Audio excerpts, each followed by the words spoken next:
The flight from Denver to Seattle was nearly full, and everyone was settling in when the commotion started.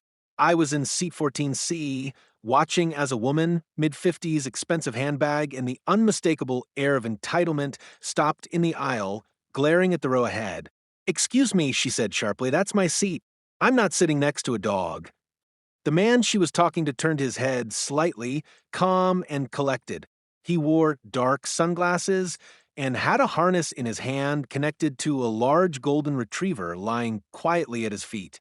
"Ma'am," he said softly, "this is my service dog, Cooper. I'm blind." Karen crossed her arms. "Well, I'm allergic to dogs. You'll have to move."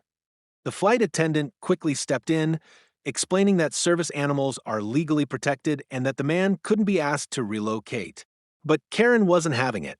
He should have booked a seat in the back. "I paid for this one." The tension grew thick enough to cut. Passengers began murmuring. The man stayed calm, stroking Cooper's fur. Then, in a low voice, he said, "Ma'am, Cooper isn't just a dog. He's my eyes and my hero." Karen frowned, hesitating. The flight attendant tried again to defuse things, but the man continued, his voice steady.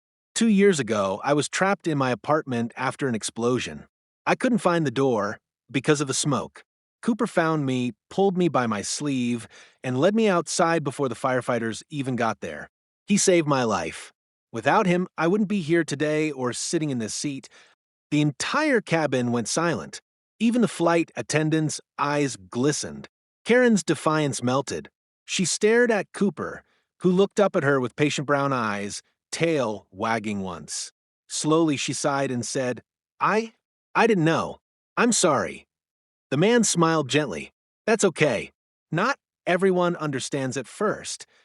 Karen didn't move seats after all, but by the time we landed, she was handing Cooper a little packet of peanuts, whispering, "Thank you for taking care of him.